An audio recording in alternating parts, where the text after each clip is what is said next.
नमस्कार दोस्तों, संपूर्ण एकेडमी के यूट्यूब चैनल पर आपका बहुत बहुत स्वागत है। दोस्तों, अपन अलंकार पढ़ रहे हैं और अलंकार की ये जो सीरीज है उसमें सारी तरीके के अलंकार आपको कंप्लीट करवाए जाएंगे। देखो, अपन आज क्या पढ़ेंगे, आज अपन पढ़ेंगे शब्दालंकार। अब शब्दालंकार के अंतर्गत देखो सबसे बड़ी समस्या क्या रहती है, आप लोगों को ये नहीं पता चलता है कि भाई शब्दालंकार के अंतर्गत की शब्दालंकार होते क्या हैं। तो मैंने आप लोगों को बता दिया पहले वीडियो में शब्दालंकार क्या होते हैं और अर्थालंकार क्या होते हैं, और बेहद शानदार तरीके से जो चमत्कार है माँ हिंदी का वो भी मैंने आप लोगों को समझाया था कि शब्द अलंकार के अंतर्गत अर्थालंकार के अंतर्गत ये चमत्कार उत्पन्न होता है तो होता कैसे, शब्दों के माध्यम से कैसे होता है, अर्थों के माध्यम से कैसे होता है, सारी चीजों के पर हमने डिस्कस की थी। अब अपन आगे बढ़ेंगे और ये देखेंगे कि शब्द अलंकार के अंतर्गत हमें क्या क्या पढ़ना है। देखो, शब्द अलंकार के अंतर्गत हमें पढ़ना है अनुप्रास अलंकार। हमें क्या पढ़ना है, अनुप्रास अलंकार पढ़ना है। उसके बाद हम पढ़ेंगे हमारा यमक अलंकार, श्लेष अलंकार। श्लेष अलंकार के बाद हम पढ़ेंगे जो है वीप्सा अलंकार। उसके बाद पढ़ेंगे हम वक्रोक्ति अलंकार। कई सारे अलंकार देखेंगे अभी हम, पुनरुक्ति अलंकार देखेंगे, और ऐसे ऐसे अलंकार आप लोगों को मैं स्पेशली भी कुछ नए तरीके के जो है आजकल पूछे जा रहे हैं, जैसे मानवीकरण अलंकार पूछा जा रहा है। और भी अलंकार हैं जो अपन पढ़ेंगे, शब्द अलंकार और अर्थालंकार तो पढ़ना ही है अपन, बहुत सारी चीजें उसमें इंक्लूडेड हैं, बहुत सारे अलंकार अपन पढ़ेंगे। देखो, एक एक करके अपन डिस्कस करेंगे सभी चीजों पर। सबसे पहले मैं बता देता हूँ आपको, अपन को पढ़ना है अनुप्रास अलंकार। क्या पढ़ना है आपको, अनुप्रास अलंकार पढ़ना है। जैसे कि अगर अपन बात करें अनुप्रास अलंकार की, भाई अनुप्रास अलंकार इतनी शानदार ट्रिक से आप लोगों को समझाता हूँ। देखो, तुम्हारे मन में, विद्यार्थियों के मन में दिक्कत ये रहती है कि हम कौन सा अलंकार लगाएं पंक्ति में, अनुप्रास लगा दें या श्लेष लगा दें, यमक लगा दें, क्या लगा दें, कुछ समझ नहीं पड़ता है। ऐसी सभी समस्याओं का समाधान आपके लेकर हम समक्ष उपस्थित हुए हैं, आप ही के समस्याओं का समाधान करने के लिए। देखो, जो है अनुप्रास अलंकार के अंतर्गत मैं आप लोगों को बता देना चाहता हूं कि जो हमारा अनु का अर्थ होता है वो होता है आपका बार बार।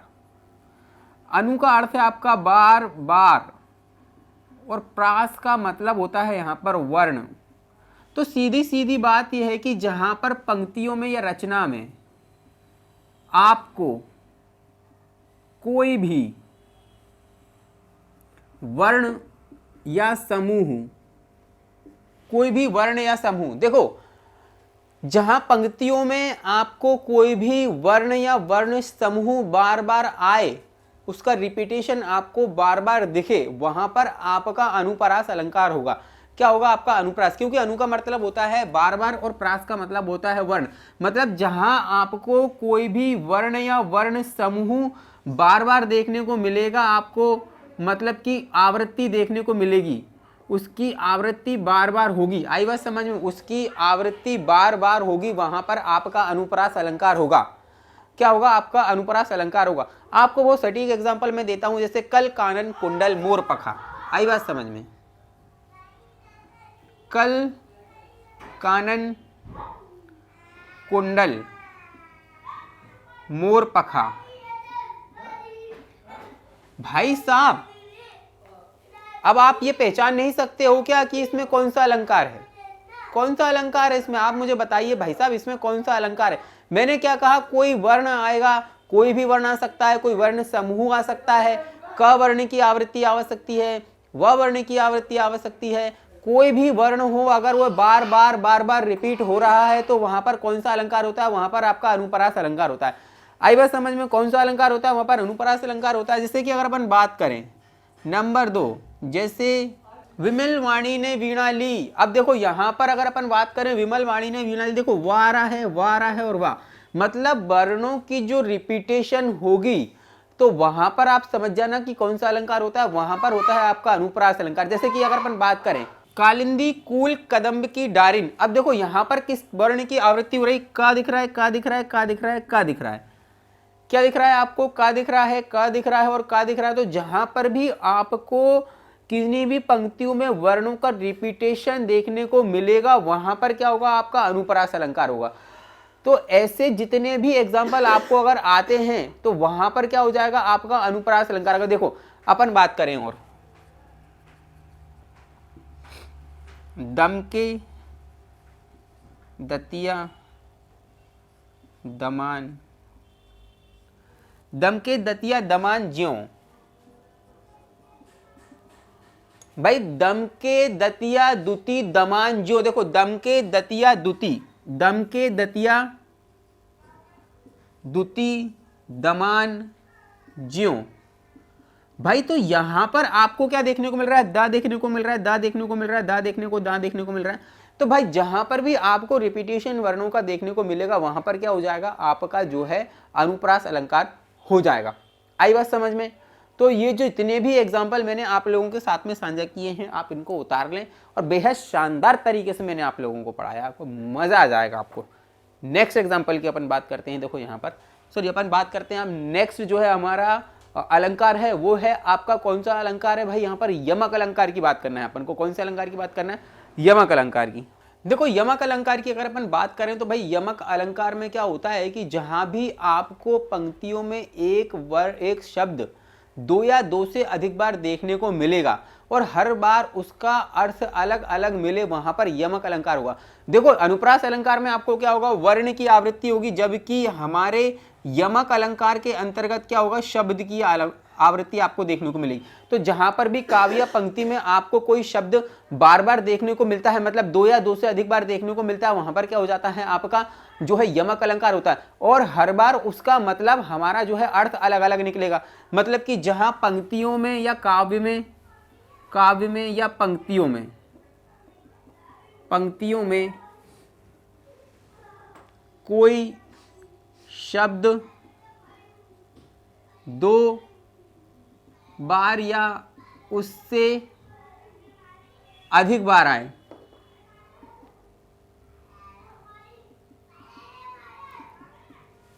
एवं हर बार उसका अर्थ अलग निकले, वहां पर क्या होगा आपका भाई साहब, वहां पर होगा आपका यमक अलंकार। यमक अलंकार होगा। कौन सा अलंकार होगा भाई साहब, वहां पर यमक अलंकार होगा। देखो बहुत ही सटीक एग्जांपल मैं आप लोगों को देता हूं, बहुत ही सटीक एग्जांपल मैं आप लोगों को देता हूं। देखो काली घटा का घमंड घटा,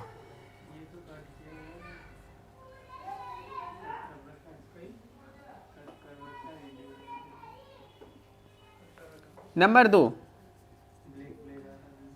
3 बेर खाती थी वो, 3 बेर खाती थी। सजना है मुझे सजना के लिए, काली घटा का घमंड घटा, 3 बेर खाती थी वो, 3 बेर खाती थी। आगे देखो, आगे और बताता हूं मैं। आंख लगती नहीं,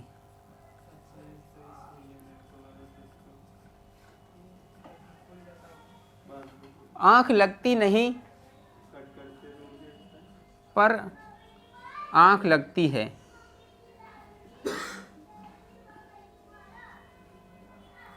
एक और बहुत फेमस एग्जांपल आता है, इसका भी देखो अभी लिख रहा हूं, अभी सब समझा दूंगा।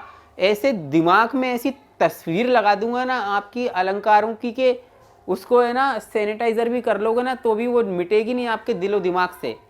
ऐसे रटवा के छोड़ूंगा ना एग्जाम्पल कि उत्तर पुस्तिका में सिर्फ सही आंसर ही लिख के आओगे, गलत तो लिखना ही नहीं होगा। ऐसे मजे दिला दूंगा आप लोगों को मैं, मौज करा दूंगा, मौज। आई बात समझ में। अलंकारों से संबंधित जितने भी क्वेश्चन की डाउट आते हैं ना आपके मन में, सब करवा दूंगा। अब बस देखते तो चलो। अब इस सारे में डिफरेंस भी बता दूंगा और सारे एग्जाम्पल का हल भी बता दूंगा, व्याख्या भी कर दूंगा, सब कर दूंगा। देखो काली घटा का घमंड घटा, अब देखो यहां पर मैंने आपसे क्या कहा था कि भाई एक शब्द आएगा, दो या दो से अधिक बार आ सकता है, लेकिन अर्थ उसका हर बार अलग होगा। लेकिन अनुप्रास में वर्ण आ रहा था और यमक में शब्द आ रहा था। बस ये डिफरेंस आप लोगों को याद रखना है और यही डिफरेंस आपको आपके एग्जाम में बहुत हेल्प करेगा। आई बात समझ में। देखो क्या लिखा हुआ है, काली घटा का घमंड घटा। अब देखो एक शब्द 2 बार आ रहा है लेकिन यहां पर आपका अर्थ अलग अलग निकला। देखो काली घटा का मतलब होता है आपके काले बादल, क्या होता है, काले बादल। और एक घटा का मतलब होता है कम होना। क्या होना, कम होना। भाई साहब मैंने क्या कहा आपसे कि बहुत शानदार तरीके से आप अलंकार सीख रहे हो। देखो 3 बेर खाती थी वो, 3 बेर खाती थी। अब बेर लिखा हुआ है, बेर लिखा हुआ है भाई, एक शब्द ही है, शब्द एक है अर्थ अनेक है। आई बात समझ में, शब्द एक है अर्थ अनेक है, यमक अलंकार है। देखो 3 बेर खाती थी, एक बेर का मतलब है फल। जो सबरी के बेर थे वो भगवान राम ने खाए थे, झूठे बेर सबरी के। तो एक बेर का मतलब है फल और एक बेर का मतलब है आपका टाइम। 3 बेर खाती थी वो, 3 बेर खाती थी मतलब 3 टाइम खाती थी और एक टाइम में 3 बेर खाती थी वो। जैसे डॉक्टर कहता है ना कि 3 टाइम लेना, 3 बेर लेना ये दवाई, तो सुबह दोपहर शाम खाते हो तुम दवाई। आई बात समझ में? जैसे 3 बेर खाती थी वो, 3 बेर खाती थी, तो बेर का मतलब यहाँ पर अलग अलग निकल रहा है। शब्द एक है, अर्थ अनेक हैं। कॉपी फाड़ देंगे, आग लगा देंगे। देखो, सजना है मुझे सजना के लिए। भाई ये क्वेश्चन आपका व्यापम ने पूछा है, इसलिए सिखा रहा हूं मैं, कोई गाने नहीं सिखा रहा हूं आप लोगों को। भाई एक सजना है मुझे, तो मुझे सजना है, तो मुझे सजना है, तो मैं कौन हूं? सजना है मुझे सजना के लिए। तो सजना मतलब कि मेकअप कर लेना, मेकअप कर लेना, लिपा पोती कर लेना, श्रृंगार कर लेना। भाई चूड़ी, बिंदी, महावर, पायजेब, कंगन, नथनी, क्या क्या श्रृंगार रहता है महिलाओं का, तो श्रृंगार कर लेना। सजना है मुझे सजना के लिए, तो सजना मतलब मेकअप कर लेना। और एक सजना आपके प्रियतम, आपके प्रेमी, आपके पति हो सकते हैं, कोई और भी हो सकता है जिसके लिए आप सस्ते संवरते हैं। भाई साहब बहुत शानदार तरीके से। आंख लगती नहीं पर आंख लगती है। आंख लगती नहीं मतलब एक आंख लगती है। एक आंख लगती नहीं का मतलब है प्रेम का हो जाना, और एक आंख लगती है का मतलब है नींद का ना आना। आंख लगती नहीं कि आंख लगती है, प्रेम हो जाना और नींद ना आना। भाई यहां पर भी क्या हो रहा है? आंख का मतलब, आंख लगती का मतलब एक अलग है, और यहां पर एक आंख लगती का मतलब एक अलग है। भाई साहब बहुत शानदार तरीके से सिखा रहा हूं। एक और एग्जांपल आप लोगों के साथ में शेयर करता हूं कि सारंग ले सारंग चली सारंग पूग्यो आए।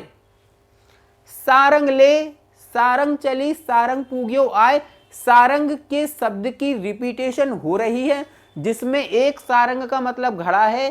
सारंग ले सारंग चली, एक सारंग का मतलब है आपका स्त्री, और एक सारंग का मतलब है आपका घड़ा। एक का घड़ा है, एक का स्त्री, एक का वर्षा है। आई बात समझ में? तो तीनों के अर्थ अलग अलग निकल रहे, इसलिए कौन सा अलंकार होगा लिख लेना मेरे दोस्त, यमक अलंकार होगा। आई बात समझ में? तो यहां पर कौन सा अलंकार है आपका? यमक अलंकार होता है। तो क्या समझे मेरे दोस्त यमक अलंकार के बारे में? शब्द एक, अर्थ अनेक, बाकी तो हम सब निपट लेंगे मेरे दोस्त। श्लेष अलंकार की अगर अपन बात करें तो श्लेष अलंकार का क्या मतलब होता है? श्लेष का अर्थ होता है चिपकना। कभी कभी तो क्वेश्चन यहीं से पूछ लेता है कि श्लेष का अर्थ क्या होता है, तो श्लेष का अर्थ होता है चिपकना। जहां काव्य में एक शब्द के प्रसंगानुसार अनेक अर्थ निकलेंगे, वहां पर क्या होगा? आपका श्लेष अलंकार होगा। भाई श्लेष अलंकार के अंतर्गत जहां काव्य में एक शब्द के प्रसंगानुसार अनेक अर्थ निकलेंगे,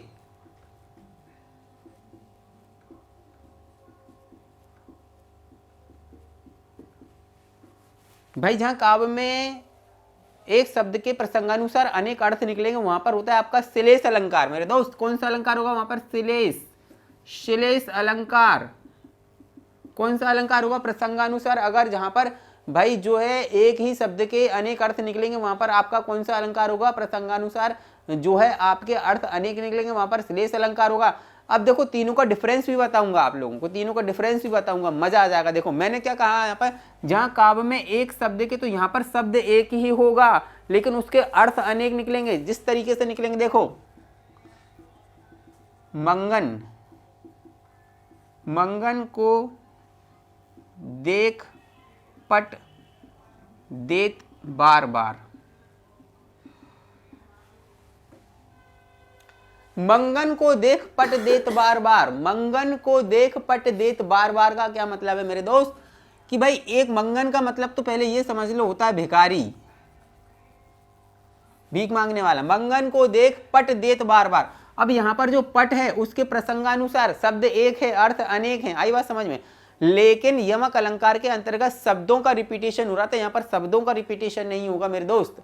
आई बात समझ में, शब्दों का रिपीटेशन नहीं होगा। प्रसंगानुसार एक ही शब्द के अनेक अर्थ निकलेंगे। किस तरीके से निकलेंगे, देखिए मंगन को देख पट देत बार बार। एक पट का मतलब होता है आपका गेट, मतलब कि द्वार, और एक का मतलब होता है आपका वस्त्र। अब देखो प्रसंगानुसार किस तरीके से सेंटेंस बदलेगा। भिखारी को देखकर हम गेट बार बार बंद कर देते हैं, या भिखारी को देखकर हम वस्त्रों का बार बार दान कर देते हैं। तो प्रसंगानुसार क्या हो गए हैं दोस्त, अलग अलग मतलब निकल रहे हैं। अगर अपन जो है एक बार पट रख कर देख लें, एक बार आपका द्वार रख ले देख लें तो अलग निकल रहा है, एक अपन वस्त्र रख के देख लें तो सेंटेंस का अर्थ अलग अलग यहाँ पर निकल रहा है। आई बात समझ में। तो क्या हो रहा है भाई, प्रसंगानुसार आपका जो है एक ही शब्द के अनेक अर्थ यहाँ पर निकलने चाहिए। देखो अपन नेक्स्ट एग्जांपल देखते हैं। इसमें अपन देखते हैं मधुवन की छाती देखो सूखी इसकी कितनी कलियां। मधुवन की छाती देखो सूखी इसकी कितनी कलियां। भाई तो यहां पर आप पहले ये जजमेंट लगा लो कि किसके दो अर्थ निकल सकते हैं या दो से अधिक अर्थ निकल सकते हैं। देखो मधुबन की छाती देखो तो मधुबन का अर्थ निकल नहीं सकता, सूखी देखो, बाकी तो कोई इसमें कोई शब्द दिखाई नहीं दे रहा, कितनी की तो इसमें भी दिखाई नहीं रहा, लेकिन कलियां दिखाई दे रहा है। तो यहाँ पर अगर अपन बात करें कलियों के जो है आपके दो अर्थ निकल रहे हैं। एक तो फूल खिलने के पहले की अवस्था, तो कलियों में एक तो क्या हो जाएगा आपका फूल खिलने के पहले की अवस्था।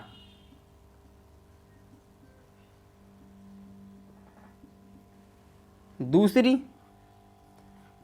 में कलियां का क्या मतलब हो जाएगा आपका यौवन के पहले की अवस्था।